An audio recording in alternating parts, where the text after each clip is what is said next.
از جب یریکہم دکھلایا تجھ کو اللہ اللہ نے فی منامکا تمہارے خواب میں قلیلاً تھوڑے، اور جب یاد کرو اللہ نے تمہیں تمہارے خواب میں ان لوگوں کو کم تعداد میں دکھلایا.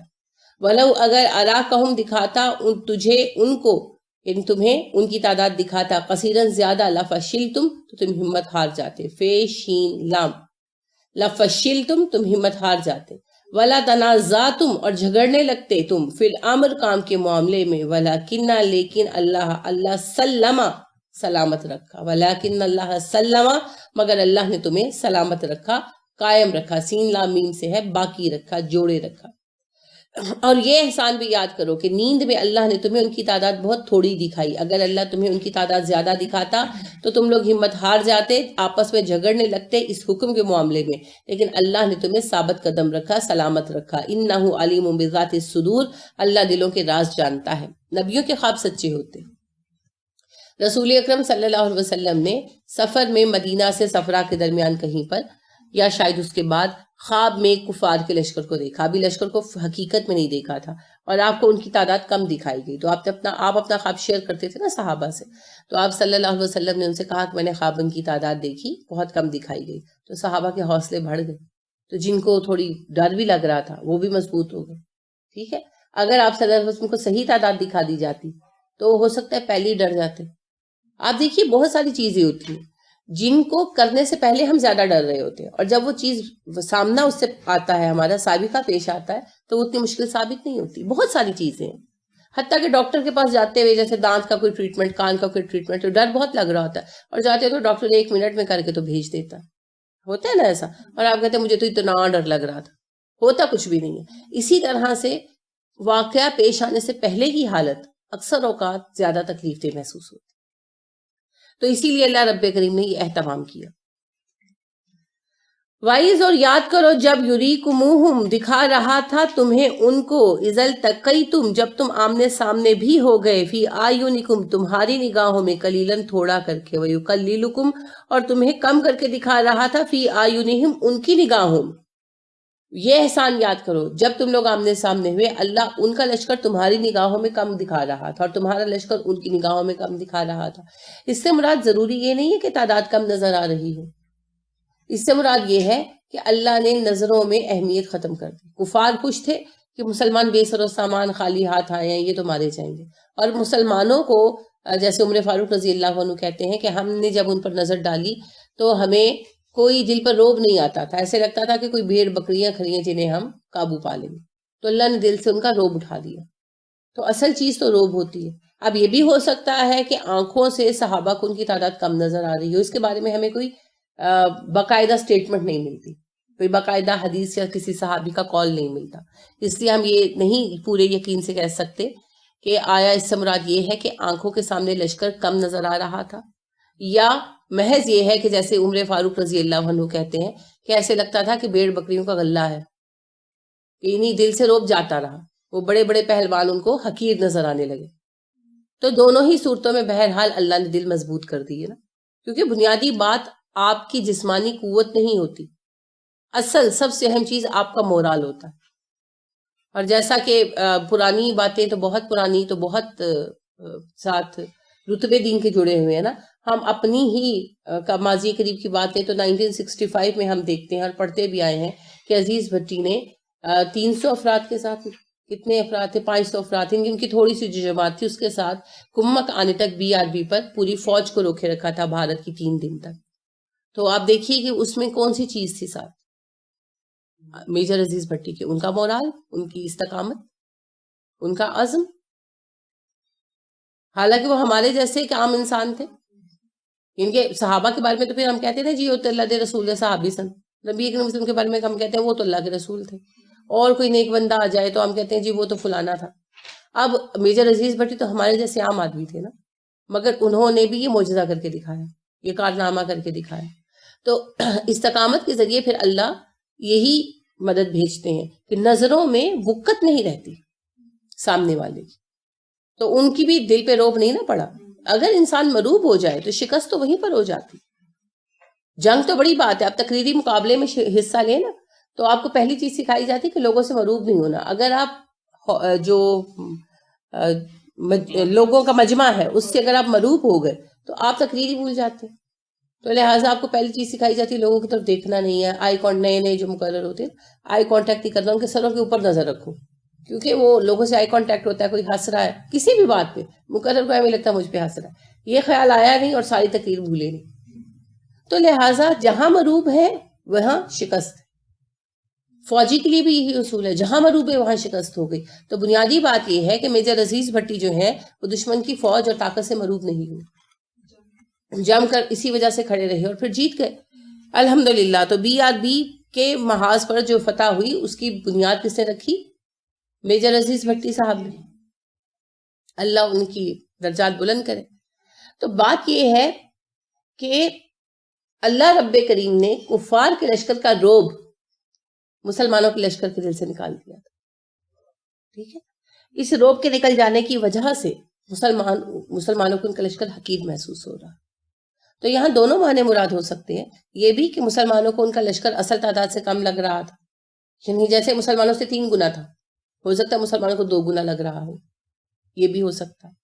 اور دوسرا معنی جس کو سبھی نے تسلیم کیا کہ مسلمانوں کی نظروں میں ان کی اہمیت نہیں تھی، مسلمانوں کے دلوں سے ان کا روب اٹھ گیا تھا، اور کفار کو بھی مسلمانوں کا لشکر کم ہی نظر آ رہا تھا ہی کم، اور حقیر سمجھتے ہی تھے.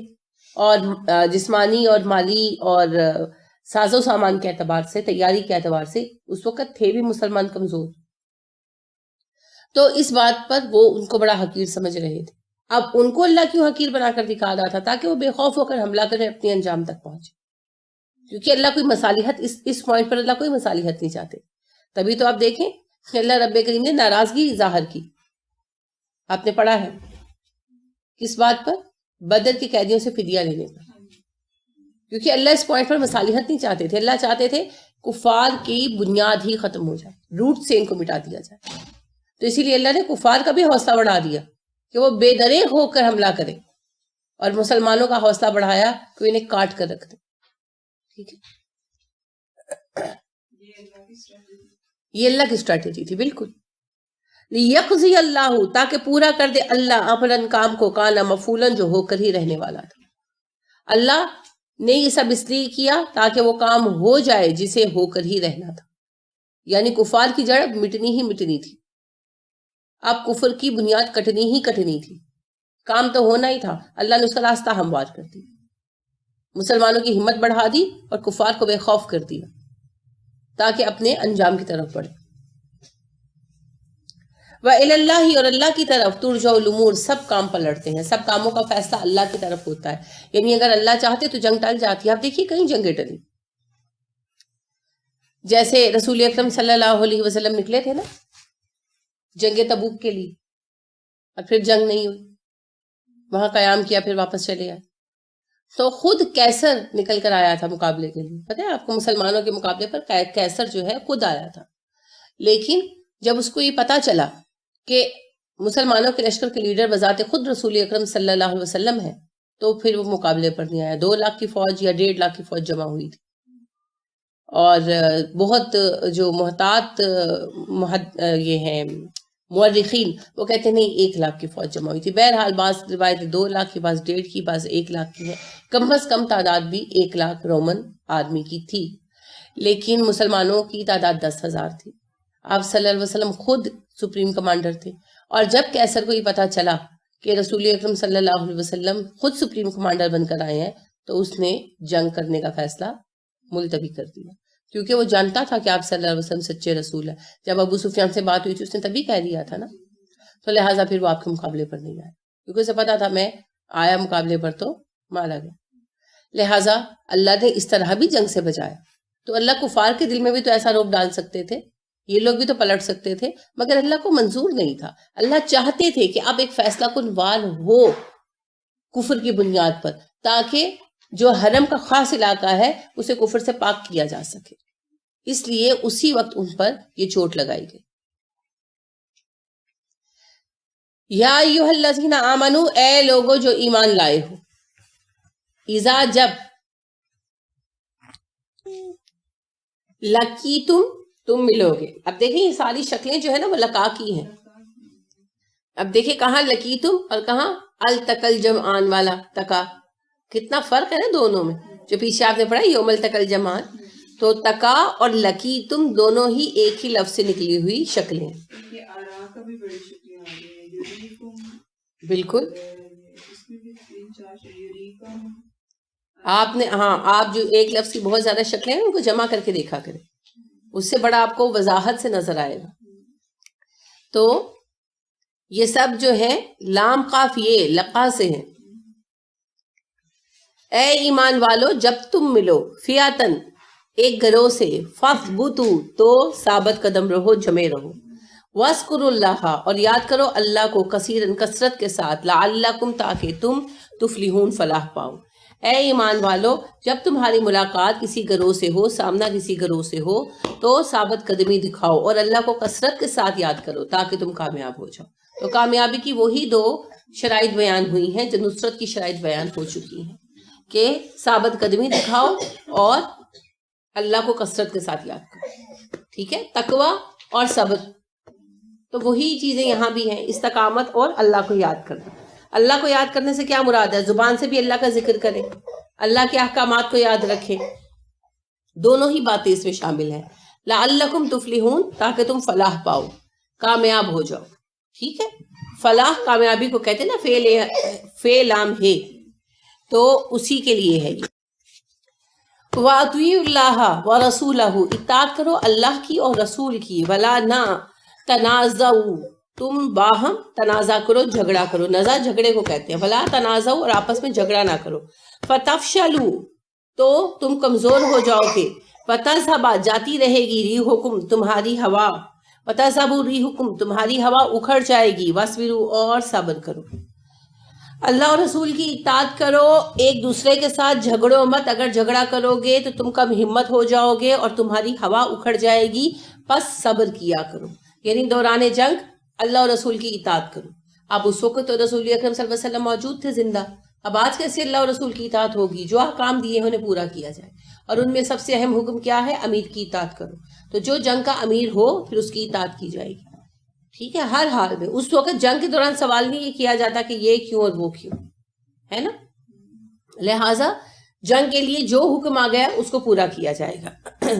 اور اللہ نے فرمایا وَلَا تَنَازَعُوا آپس میں جھگڑا نہ کرو. کسی حکم پر، کسی بات پر اس وقت جھگڑا نہیں کرنا. اس وقت پھر امیر کی بات کو ماننا ہے.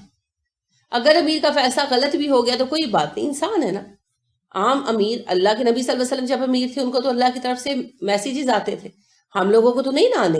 تو ہو سکتا ہے فیصلہ غلط ہو جائے، مگر غلطی پر بھی ایک دوسرے پر کیچڑ نہیں اچھالنا. کوئی بات نہیں، غلطی ہوگی، اٹس اوکے، آگے بڑھو.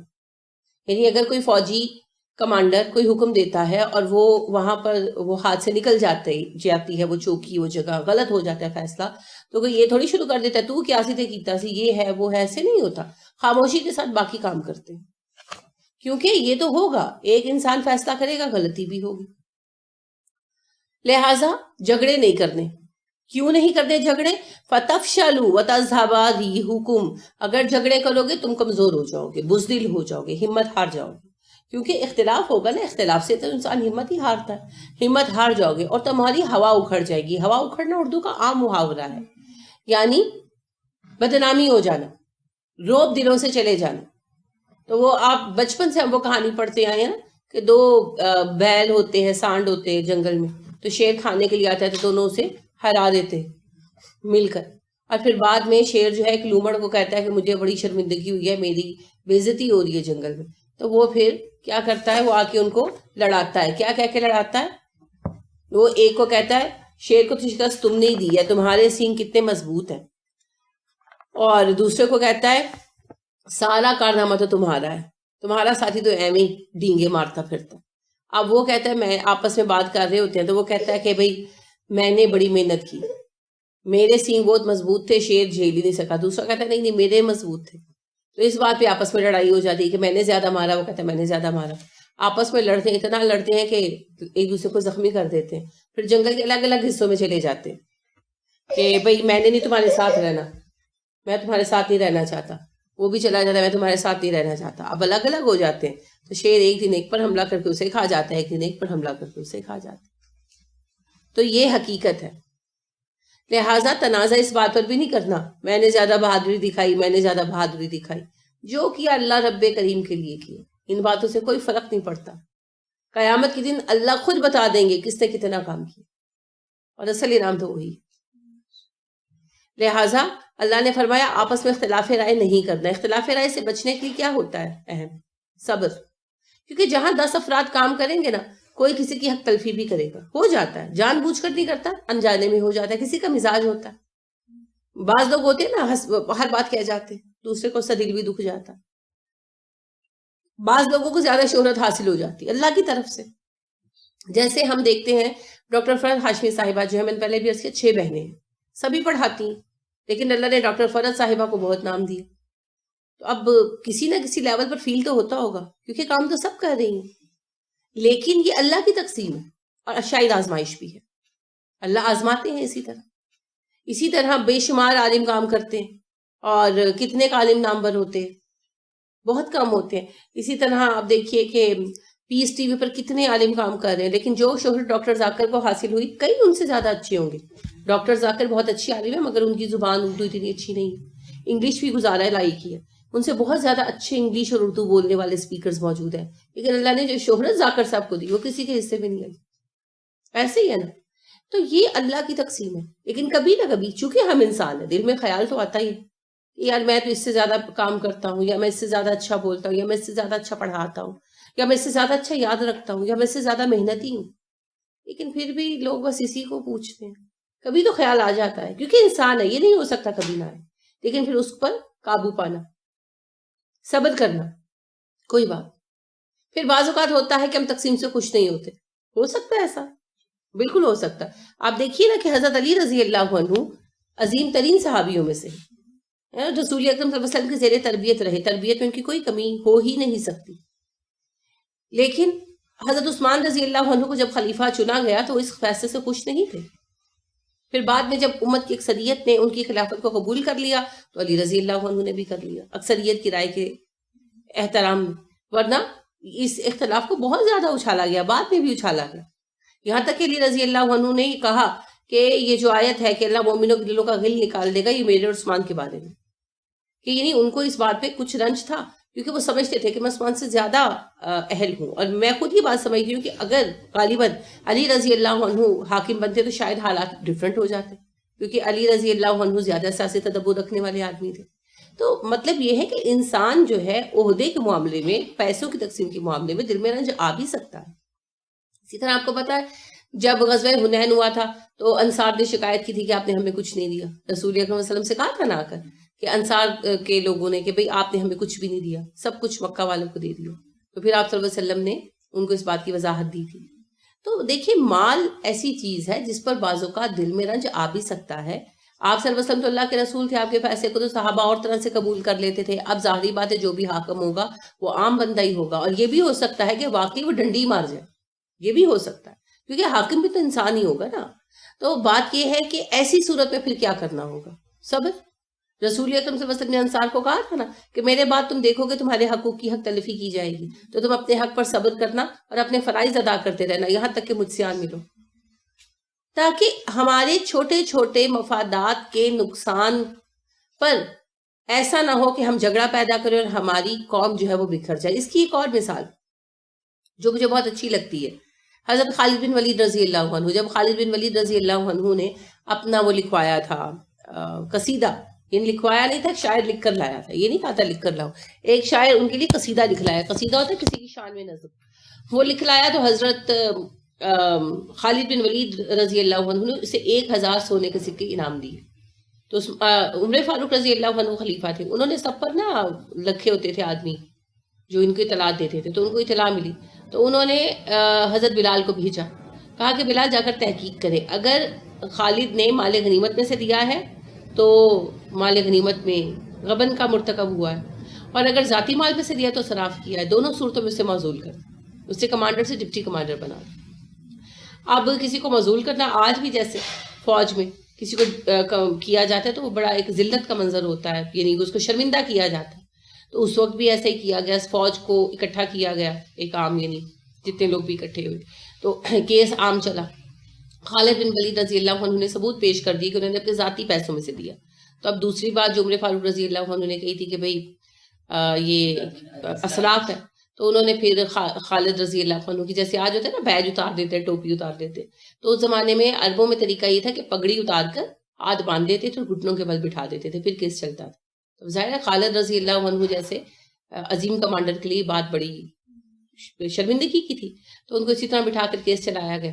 اور پھر ان کو اس جرم پر کہ انہوں نے اسراف کیا ہے اور اپنی شان کو اتنا وہ پسند کرتے ہیں، ان باتوں کو بنیاد بنا کر انہیں کمانڈر سے ڈپٹی کمانڈر بنا دیا گیا. اب خالد اتنے مقبول تھے فوج میں کہ اگر وہ رفڑ ڈال دیتے نا تو سارا کام وہیں پہ رک جاتا نا. لیکن خالد رضی اللہ عنہ کو بہت غصہ تھا، غصہ بھی تھا، یہ نہیں تھا کہ نہیں تھا. لہٰذا انہوں نے آ کر جب آئے مدینہ تو عمر فاروق رضی اللہ عنہ سے فیس ٹو فیس بات کی، لیکن وہاں کام میں کوئی حرج نہیں ڈالا، کوئی ماتھے پر شکن نہیں ڈالی. آپ کو لگتا ہے کہ کسی نے آ کر خالد سے کہا نہیں ہوگا کہ خالد تم چپ کر کے کیوں بیٹھے، اٹھو یہ کر دو وہ کر دو؟ کہا ہوگا، کیونکہ انہی لوگوں کے اندر منافق موجود تھے. تو کئی لوگ آئے ہوں گے خالد رضی اللہ عنہ کے پاس، مگر خالد رضی اللہ عنہ نے چوں بھی نہیں کی، چپ چاپ کمانڈر سے ڈپٹی کمانڈر بن کر کام کرتے رہے. پھر جب سال بعد چھٹی ہوئی اور مدینہ آئے تو پھر عمر فاروق رضی اللہ عنہ سے کہا کہ عمر تم نے میرے ساتھ زیادتی کی. تو عمر فاروق رضی اللہ عنہ نے پھر انہیں کہا کہ خالد مجھے تم سے کوئی وہ نہیں ہے، عداوت نہیں ہے، اور میں تمہاری بہت قدر کرتا ہوں، اللہ کی قسم مجھے تم سے بہت پیار ہے. مگر مسئلہ یہ ہے کہ یہاں لوگ کہنے لگے تھے کہ خالد جس محاذ پر ہوتا ہے وہاں فتح ہوتی ہے. تو مجھے یہ خطرہ محسوس ہوا کہ لوگ اسلام کی بجائے فتوحات کو تمہاری وجہ سے ہونا سمجھنے لگیں گے، اس لیے میں تمہیں کمانڈر سے ڈپٹی کمانڈر بنانے کا بہانہ تلاش کیا، کہ عمر بہانے کی تلاش میں تھے. تو انہوں نے اس بات کو بہانہ بنایا اور یہ معقول ریزن دیکھ کر خالد چپ بھی کر گئے. اب دیکھیں خالد کے ساتھ صریحاً زیادتی ہوئی، بظاہر حقیقتاً نہیں، کیونکہ پیچھے عمر فاروق رضی اللہ عنہ کا بہت بڑا مقصد تھا جسے خود خالد نے بھی قبول کیا. لیکن بظاہر خالد رضی اللہ عنہ کے ساتھ اس وقت زیادتی ہوئی اور انہیں خود بھی بہت شدت سے فیل ہوا ہوگا. مگر یہ ہے صبر کہ انہوں نے تنازع پیدا نہیں کیا، انہوں نے فوج کو دو حصوں میں نہیں ہونے دیا، چپ چاپ کام کرتے رہے. اور چونکہ وہ خود صبر کر کے انہوں نے اپنے کسی باڈی لینگویج سے بھی شو نہیں کیا کہ مجھے برا لگا ہے، تو کوئی دوسرا کیسے کوئی بات اٹھاتا. لہٰذا مسلمان اپنے مقصد پر کامیاب رہے، روم کی جنگ انہوں نے جیتی. یہ اتنی استقامت کیسے؟ میں جو کر رہا ہوں اللہ کے لیے کر رہا ہوں، اور اللہ رب کریم میرے کام کا اجر ضائع نہیں کرے گا. اگر یہاں کوئی میری ناقدری کر رہا ہے، اگر یہاں کوئی میرے ساتھ دشمنی کر رہا ہے تو کوئی بات نہیں. دیکھیں محمد بن قاسم کا کیس بھی اسی طرح کا ہوا تھا. محمد بن قاسم جو تھے، ولید بن عبد الملک اور سلیمان بن عبد الملک بھائی تھے. پہلے ولید بن عبد الملک خلیفہ بنے، تو ولید بن عبد الملک اپنے بیٹے کو خلیفہ بنانا چاہتے تھے، تو سلیمان بن عبد الملک بن گئے خلیفہ. یعنی ظاہر وہ بھائی تھے. اب حق کسی کا بھی نہیں تھا. یہ کہا جائے نا حق کس کا تھا، حق تو اس کا تھا جس کو عوام چنتے، لیکن اب یہ پھر خاندانی خلافت چل پڑی نا، اس سے مسائل پیدا ہوئے. تو اب سلیمان بن عبد الملک جب حکومت میں آئے تو انہوں نے ولید بن عبد الملک کے جو بہت خاص افراد تھے نا، ان کو بہانے صاف کرنا شروع کیا. یہ ایک بڑا مسئلہ رہا ہے ہر اسلامی عہد میں کہ ایک خلیفہ آیا تو اس نے دوسروں کے منظور نظر لوگ ختم کیے. تو منظور نظر ہمیشہ وہی لوگ ہوتے ہیں جو بہترین ہوتے ہیں، تو بہترین افراد مرتے رہے. یہ ایک بڑی تکلیف دہ حقیقت ہے ہماری تاریخ کی. تو اب سلیمان بن عبد الملک نے اندر صفایا کیا. لہٰذا یہ جو تھے طارق بن زیاد یہ بھی قید کر دیے گئے، اور یہ جو تھے موسیٰ بن نصیر جنہوں نے طارق بن زیاد کو بھیجا تھا وہ بھی قید میں ڈال دیے گئے، معزول کر دیے گئے. پھر قید سے تو جلد نکال دیے گئے لیکن معزول رہے. تو حجاج بن یوسف تو نہیں رہے تھے. تو حجاج بن یوسف جو ہے نا وہ بہت ہی خاص آدمی تھے ولید بن عبد الملک کے. یہاں تک کہ حجاز میں کمیٹی انہوں نے اسٹیبلش کی تھی ولید بن عبد الملک کی. تو آپ کو پتہ ہے محمد بن قاسم حجاج بن یوسف کے بھتیجے بھی تھے، داماد بھی تھے، اور انہی کے بھیجے ہوئے یہاں پر آدمی بھی تھے. پہلے دو کمانڈر بھیجے گئے، دونوں فوجی اسلامی فوجیں جو ہے وہ شکست کھا گئی. تو پھر تیسری دفعہ فوج کا کمانڈر محمد بن قاسم کو بنا کر بھیجا. اب یہاں پر انہوں نے بڑی کامیابی حاصل کی، مقبول بھی بہت تھے. تو جب وہاں سے حکم آیا، اور ظاہری بات اطلاعات تو آ رہی تھی نا، لہٰذا اسلامی لشکر کے جو بڑے بڑے سردار تھے ان کو اندازہ ہو گیا کہ اب یہ ٹریپ ہے محمد بن قاسم کے لیے. محمد بن قاسم بھی یا قتل کر دیے جائیں گے یا قید میں ڈال دیے جائیں گے. تو انہوں نے کہا کہ تم مت جاؤ، یہاں کے سب لوگ بھی تمہیں پسند کرتے ہیں، ہم لوگ تمہارے ساتھ ہیں، جتنی آدمی یہاں موجود ہے سب تمہارے ساتھ، تو تم حکومت کے خلاف بغاوت کر دو. تو محمد بن قاسم نے کہا میں اپنی وجہ سے اسلامی دنیا میں انتشار پیدا نہیں کروں گا. اور ان کو حالانکہ پتا تھا کہ جو بلایا جا رہا ہے اس کا انجام اچھا نہیں ہوگا، کیونکہ ادھر سب کچھ ہو رہا تھا نا، اور ان کو یہ بھی پتا تھا کہ میرے چچا اور سسر اور یعنی میرے سینئر جو ہیں حجاج بن یوسف، وہ خاص ساتھ بھی رہے ہیں ولید بن عبد الملک کے، تو مجھے اسپیئر دی کیا جائے گا. لیکن پھر بھی انہوں نے اپنی جان تک کو اہمیت نہیں دی مسلمانوں کے آپس کے اتفاق رائے کو قائم رکھتے ہوئے. پھر بہت برا جو ہوا کہ مارے گئے. سلیمان بن عبد الملک کی غلطیوں میں سے ہے، اور یہ غلطیاں آلموسٹ ہر حکمران نے کی. بہت تکلیف کی صورتحال ہے یہ، لیکن آپ دیکھیں اس میں ان لوگوں کے کردار کو بحث نہیں کر رہی. ہم لوگ ان کا کردار تو بہت ڈیپلی ڈسکس کرتے ہیں جنہوں نے غلط کیا، مگر جنہوں نے قربانیاں دی ان کا کردار بھول جاتے ہیں. محمد بن قاسم شاہ تھے تو یہاں ایک چھوٹی موٹی آزاد مسلم ریاست کی بنیاد ڈال سکتے تھے، مگر انہوں نے اللہ کے حکم کو یاد رکھا. تو پھر نام تو سلیمان بن عبد الملک کا نام کتنے جانتے ہیں؟ آپ نے شاید پہلے سنا بھی نہیں ہوگا. اور محمد بن قاسم کا نام کون نہیں جانتا؟ پھر نام تو اللہ نے اسی بندے کا زندہ رکھا، مثال تو اللہ نے اسی کو بنا دی ہے نا. تو بس یہی بات ہے. تو اللہ نے فرمایا کہ آپس میں جھگڑا نہیں کرنا. اگر تمہارا کوئی حق تلف ہو جائے، تمہارے ساتھ کوئی چھوٹی موٹی زیادتی ہو جائے، جانتے بوجھتے ہوئے بھی کر دی جائے، کوئی بات نہیں، چپ کر جاؤ. فرض کریں میں سمجھتی ہوں اور واقعی صحیح طور پر سمجھ ہوں کہ ترقی میری ہونی چاہیے، اور مجھ سے چھوڑ کر مجھ سے جونیئر کی ترقی کر دی جاتی، تو کوئی بات نہیں، مجھے کیا کرنا چاہیے؟ صبر کرنا چاہیے، کوئی بات نہیں. اگر میں عہدے کے لیے لڑ رہی ہوں تو بہت ہی افسوسناک بات ہے.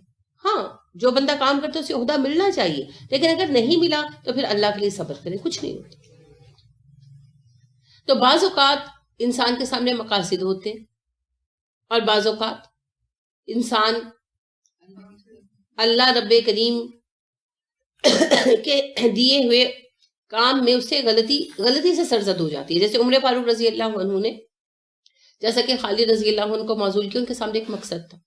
سلیمان بن عبد الملک نے محمد بن قاسم کے ساتھ جو کچھ کیا وہ اللہ کے دیے ہوئے اختیار کا غلط استعمال تھا. انہیں یہ حق حاصل نہیں تھا کہ جسے پسند نہیں کرتے اگر وہ راستے میں ہے تو اس کو قتل کر کے ہٹا دیں یا مار کر ہٹا دیں اور اس کی قابلیت سے فائدہ نہ اٹھائے. غلطی کی اس بندے نے، بہت بڑی جرم ہے. لیکن بات یہ ہے کہ بہت کچھ ہوتا ہے. بعض اوقات کوئی جان بوجھ کر کرتا ہے، بعض اوقات غلطی سرزد ہوتی ہے، اور بعض اوقات پھر اقربا پروری وغیرہ ہوتی ہے جو ہم عام دیکھتے ہیں اپنے آج کے معاشرے میں، کہ اپنے رشتہ داروں کو آگے کر دیتے ہیں. تو جو ہے اہل لوگ پیچھے بیٹھے ہوئے ہیں، ان کو کوئی پوچھ ہی نہیں رہا. تو اس طرح کی کوئی بھی صورتحال ہو تو اس میں پھر کم از کم ایک نیا فتنہ پیدا نہیں کرنا. یہ چیز تو خود ایک فتنہ ہے. اب ایک نیا فتنہ پیدا نہیں کرنا، اختلاف رائے، جنگ، تو مجھے مار میں تجھے ماروں، یہ نہیں کرنا. کیونکہ ایسا کرو گے فتفشلوا، تو تمہاری آپس کی ہمت ختم ہو جائے گی، تم بزدل ہو جاؤ گے، گروہ بن جاؤ گے نا، بزدل ہو جاؤ گے. تذہب ریحکم، تمہاری ہوا اکھڑ جائے گی، تم لوگوں میں بدنام ہو جاؤ گے، تمہارا روب لوگوں کے دلوں سے جاتا رہے گا. وَاصْبِرُوا، پس صبر کرو. کس چیز پر صبر کرنا ہے؟ ہر چیز پر. جنگ کے دوران مسئلہ پیش آتا ہے، تکلیف پیش آتی ہے، اس پہ صبر کرنا ہے. اگر کوئی فیصلہ غلط ہو گیا، اس کے غلط نتائج سامنے آ گئے، تو لڑنا نہیں تم نے کہا تھا، نہیں، جو بھی سامنے آ گیا اس کو برداشت کرنا. پھر اگر میرا حق مارا جا رہا ہے اس پہ صبر کرنا. اگر مجھے عہدہ نہیں ملا اس پہ صبر کرنا. اگر میرے ساتھ کوئی زیادتی ہو گئی ہے اس پہ صبر کرنا ہے. کیونکہ جب کام اللہ کے لیے کر رہے ہیں تو پھر ذرا سی باتوں پہ کیا رونا پٹنا. آپ دیکھیے ایک چھوٹی سی بات ہے، آپ اپنی بیٹی کے سسرال جاتے ہیں، وہاں آپ کے ساتھ کوئی اچھی طرح پیش نہیں آتا، تو آپ کیا کہتے ہیں؟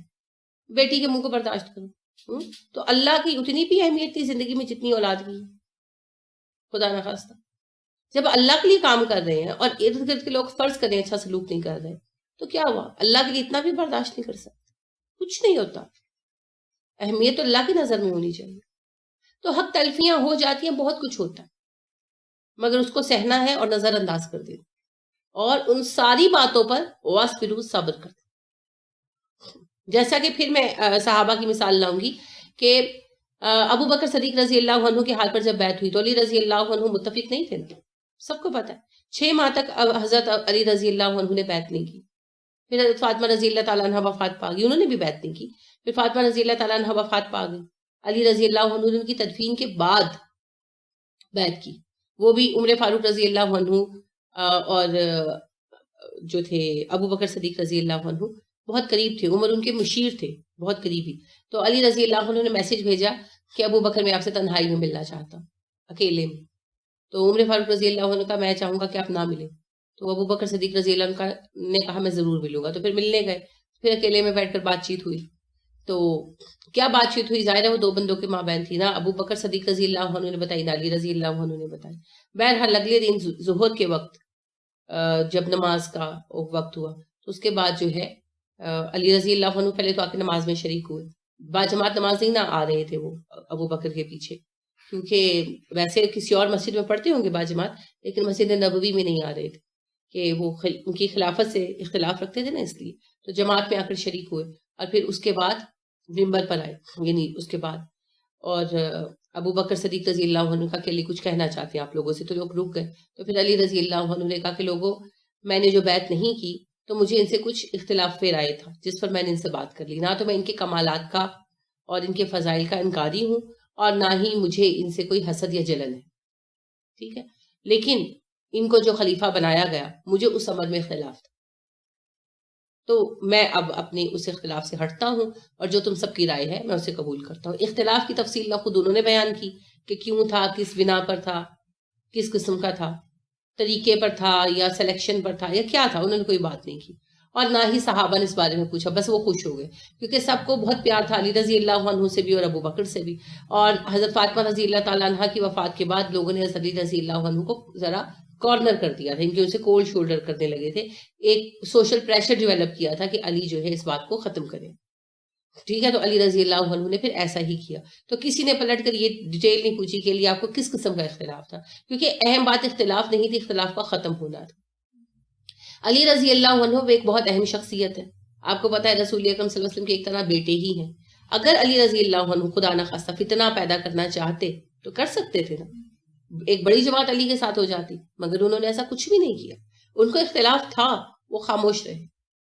ٹھیک ہے انہوں نے کچھ عرصہ بیعت نہیں کی، مگر اس میں انہوں نے کسی کام میں آ کر پاؤں نہیں اٹکایا، کسی کام میں روڑا نہیں ڈالا، کسی بات پر اٹھ کر شور نہیں مچایا، بس خود کاموں میں شریک نہیں. یہاں تک کہ پھر فاطمہ رضی اللہ تعالیٰ عنہ کے بعد، یعنی یہ ٹوٹل 6 ماہ کا عرصہ، انہوں نے پھر آ کر اس معاملے کو ختم کر دیا اور مسلمانوں کی جماعت کے ساتھ مل گئے. ان کا اپنا غالباً کوئی علیحدہ نقطہ نظر تھا جو ظاہر ہے ہمارے سامنے وضاحت سے نہیں آ سکا، اس لیے اس پہ کوئی رائے نہیں دی جا سکتی. لیکن جو مسلمانوں کی پوری جماعت کا نقطہ نظر تھا انہوں نے اس کو قبول کر لیا، کیونکہ یہی ہے نا پھر بڑی جماعت کے ساتھ رہنا، یہی بنیادی اصول ہے. پھر تو دیکھیں یہ ہے تنازع نہ ڈالنا. اگر مجھے کوئی اختلاف ہے، اتنا ہی ہے کہ میں اسے سہ نہیں سکتی، تو چلو میں چپ کر جاؤں، سائڈ پر ہو جاؤں، لیکن اختلاف نہیں ڈالنا، لوگوں کو نہیں لڑانا، کیونکہ وہ اتنا کریٹیکل ٹائم تھا. آپ سوچیں، ایک طرف زکوٰۃ کے انکاری تھے، ایک طرف مرتدین تھے، ایک طرف جھوٹے مدعیان نبوت تھے، اور ایک طرف رومنز حملہ آور تھے جن کے خلاف رسول اللہ صلی اللہ علیہ وسلم نے آخری لشکر بھیجا تھا، اور حضرت ابو بکر نے بھی اسے بھیج دیا. اگر خدا نخواستہ علی رضی اللہ عنہ اس وقت حکومت کے خلاف بغاوت کر کے ایک علیحدہ گروپ بنا لیتے تو کتنی مشکلات پیش آتی، مسلمانوں کی قوت تقسیم ہو جاتی. تو علی رضی اللہ عنہ نے اگرچہ ان کاموں میں شرکت نہیں کی پہلے 6 مہینے، لیکن علی رضی اللہ عنہ نے مسلمانوں کے راستے میں رکاوٹ بھی نہیں ڈالی. تو یہ بذات خود بہت بڑی خدمت ہے. یہ ہے اختلاف کا طریقہ، کہ اگر اختلاف رائے ہے تو اس کے بھی طریقے ہیں. یہ نہیں کہ مجھے اختلاف ہے تو بس میں سب کو تہس نہس کر کے چھوڑوں گا، یہ نہیں کرنا. سمجھ آ گئی ان مثالوں سے؟ یہ ہے وَاصْبِرُوا، صبر کرو.